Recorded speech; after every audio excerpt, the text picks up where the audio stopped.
Hello, everyone. Thank you for attending this talk. This is titled Software Delivery and the Rube Goldberg Machine. What is the problem we are trying to solve? So right off, this is not a deeply technical talk, but it contains a lot of stuff to think about when you're developing your pipelines and getting your software prepared to get out there into production. I'll introduce some concepts you might be aware of, play a fun analogy with the Rube Goldberg machine, and we'll get right on it. Just a little bit of background about me. I am a developer first and foremost. I've been a developer over 20 years. It was just a few years ago that I transferred to another position called the developer advocate with JFrog. It was a perfect mix of what I like to do. I like to teach. I like to talk about my experiences with software and with DevOps in particular, and JFrog was a perfect fit.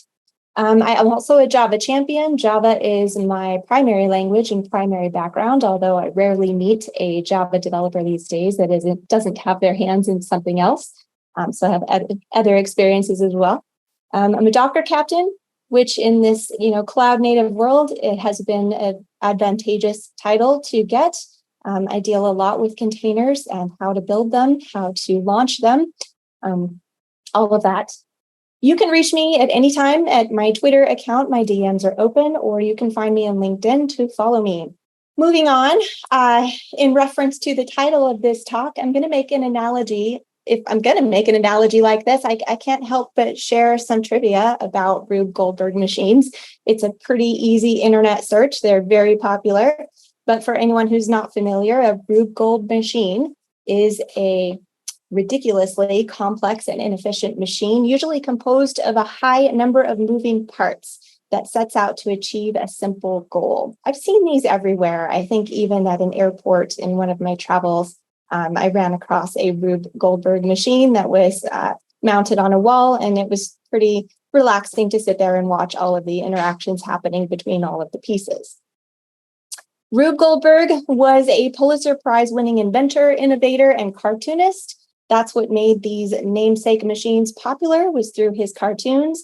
And this one here is called the self-operating napkin. You can see all the necessary steps labeled here. Another interesting fact is that Rube Goldberg is the only person whose name is in the Merriam-Webster dictionary as an adjective. Another thing I had the pleasure of finding out was there's actually a contest held every year for participants to create these machines. You can go to rubegoldberg.org to find out more about that. Each year has a theme. This year was literacy, and the challenge was to create a machine that would open a book for you. And you can find videos of the top 10 selections. They're super cute. There's a lot of clever kids out there building these and doing this contest. Before I digress any further on that, you can certainly do your own research on Rube Goldberg if you're interested. But I do want to expound a bit more on that analogy I'm making between software delivery and Rube Goldberg machines. Especially want to empathize. My intent isn't to be disrespectful or to make a broad sweeping judgment that all software practitioners are behaving in a ridiculous or unintelligent way. Instead, I empathize wholeheartedly that software development and delivery is not an easy problem to solve. I have been there, trust me. Especially if you're new to today's landscape, all of the components and tool chains that are potentially involved in your delivery pipelines. There's a lot out there. This became really apparent to me when I was co-authoring this book. This was published earlier this year. It's called DevOps Tools for Java Developers. And my co-authors and I came together with the intent of gathering together for readers much of the knowledge and background that's required in order to develop and deliver software efficiently and safely. I've listed many of the topics explored in the book. Those are the basics of DevOps methodology, source control, containers, my favorite. That was a chapter that I wrote. Microservices, continuous integration, also another chapter I wrote. Package management, securing your binaries, and deployment. And this material, it does give you a pretty good idea of what you're getting into and will undoubtedly result in deeper dives in many of those subjects in order to develop a more solid development and delivery pipeline. We did discuss amongst ourselves and in the book some of the common tools that are used in the industry. And we even did touch a bit on Kubernetes. But what becomes abundantly clear is that the entire process can be overwhelming. Picking and choosing a particular tool is very much dependent on what your project is about and what your priorities are. And it can be pretty overwhelming, significantly more so in a cloud native environment. So in this talk, I just want to specify the features, I suppose, of a Rube Goldberg machine that I feel represent a lot of what we're dealing with these days with our software pipelines.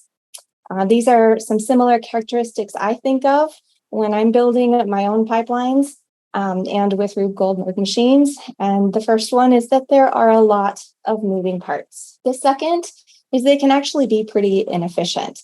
That's on purpose with a Rube Goldberg machine, not so much on purpose nor appreciated in a software pipeline, but it happens. And the big one here, the tendency to be pretty unreliable and even unsafe. That's a big one that I'm going to touch on quite a bit. So this is a slide that represents the CNCF Cloud Native Landscape Map. Many of you have probably seen this already. CNCF is the Cloud Native Computing Foundation, which is under the Linux Foundation. I actually don't expect you to be able to see any of the logos here. This is massive. Just to highlight one of the smaller sections in here, there is a category called orchestration and management. And within that category, there are subcategories. 20 items are under scheduling and orchestration. There's 7 more tools under coordination and service discovery, 10 under remote procedure call, 21 under service proxy. NGINX and F5 are included in that one. There's 19 tools under API gateway, and then another 17 tools listed under service mesh. The CNCF landscape has become a meme. An earlier version of it made the rounds on Twitter a couple of years ago as a 1,000-piece puzzle. And I happen to love jigsaw puzzles. So when I saw this, I went immediately to see if it's real. Sure enough, someone made one of these puzzles and posted it on Etsy. But after selling 42 of them, it's now sold out, much to my disappointment. I was pretty delighted, though, to see that review, the single review, the puzzle to end all puzzles. If it ever comes back, I will get one, or maybe just make one myself. It's pretty cute. So just given all of those parts, I've made the case for that first item. There's a lot of moving parts. If you don't know what you're looking for, you can get lost pretty easy and maybe pick items that really don't apply to you or aren't the best for your project. It's a tricky time these days trying to figure out how to put your system together appropriately.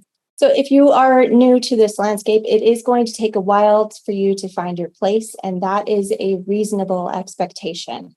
It will take the expertise of an entire team from development to operations. And although some have been involved across the board from beginning to end, it usually is expected to take years of experience to be able to do that. It's a hard ask for one person to know everything. We each have our expertise in our particular area. For example, I'm from a development background, so I'm more at the beginning of a software pipeline.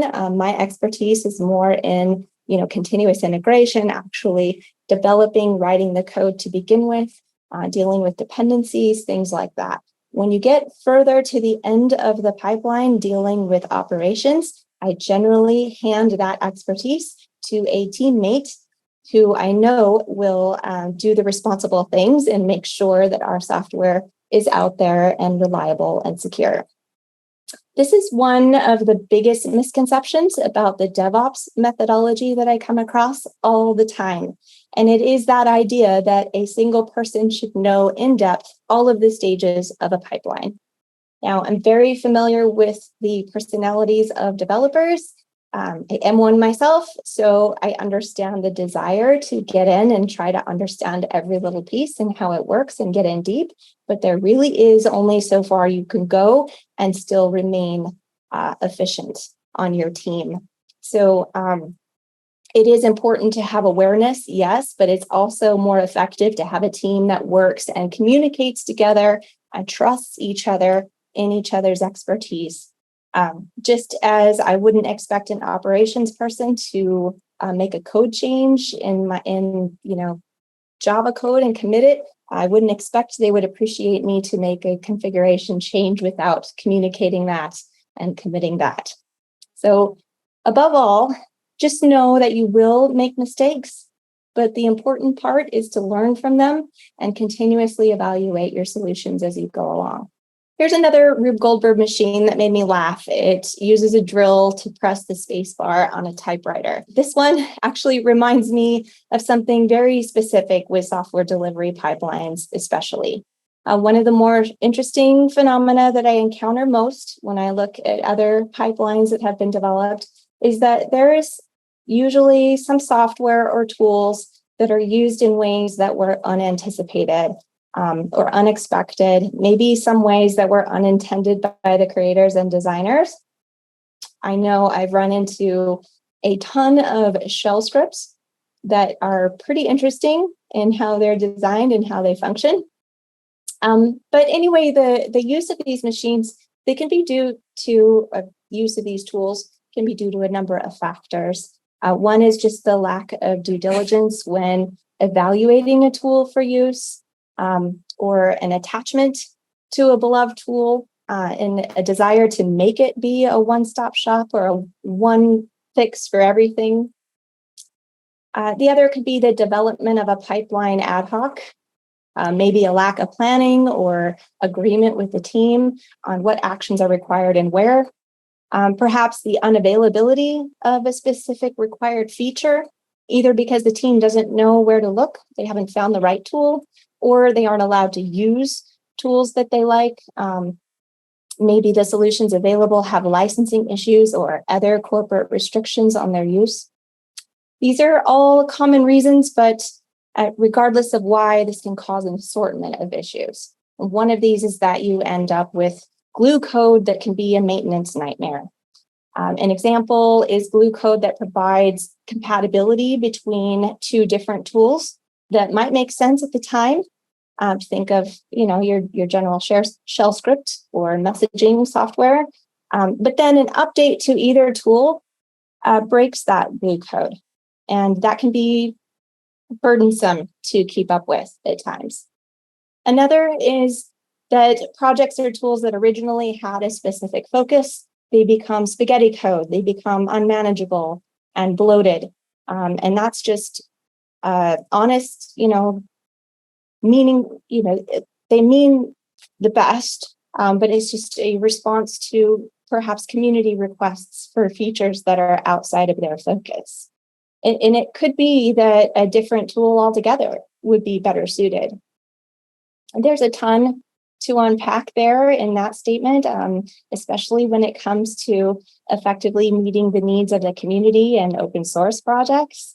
It's always a challenge to push back on things that completely make sense for a specific use case, but doesn't make sense for the project as a whole. So all of those things that I listed, those can lead to some pretty severe inefficiencies in your pipeline. I remember a story in the past about how we did not have an appropriate solution for storing existing configuration of a deployment, for example.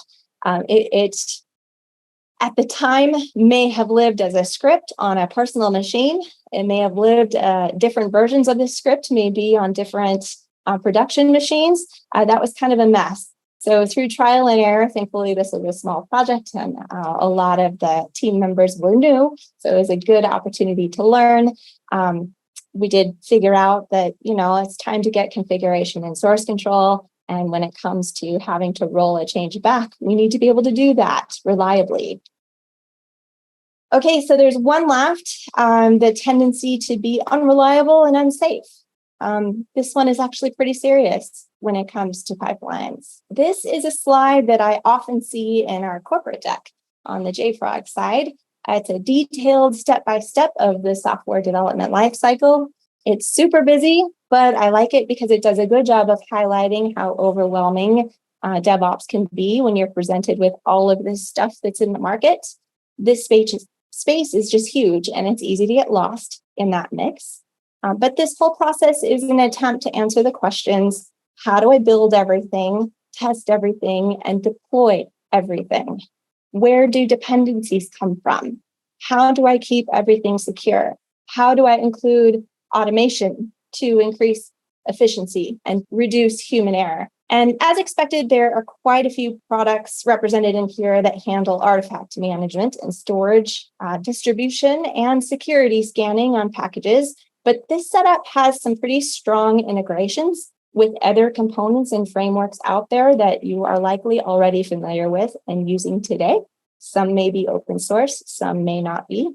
But there's like various build and dependency managers like Maven and NPM, continuous integration servers like CircleCI and Jenkins, and provisioning tools like Chef and Puppet.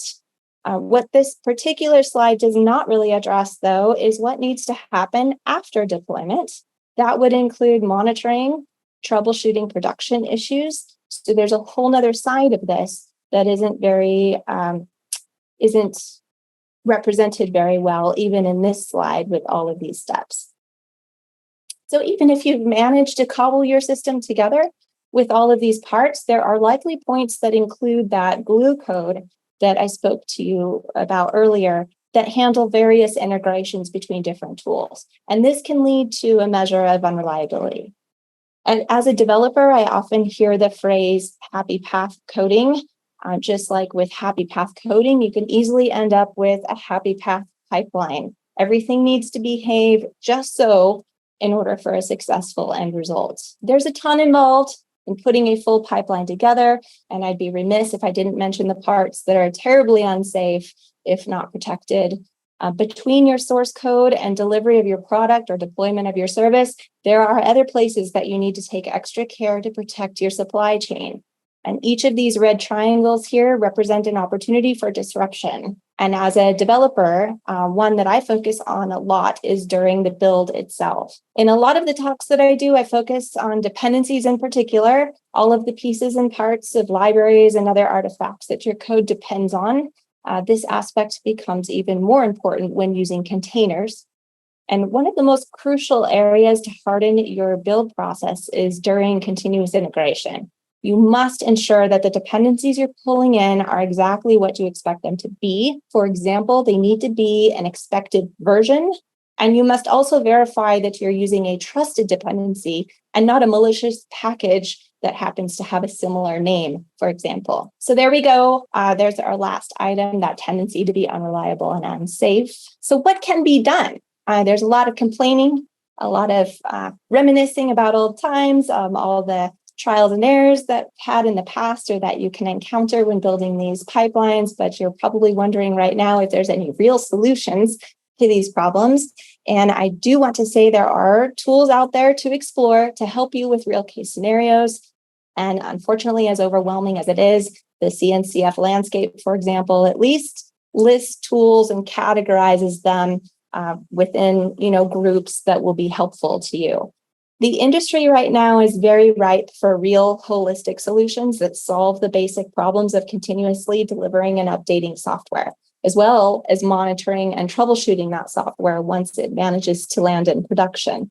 And there's a ton of one-off tools out there that have grown out of very specific engineering problems. But what we really need now is an agreement in the industry on best practices.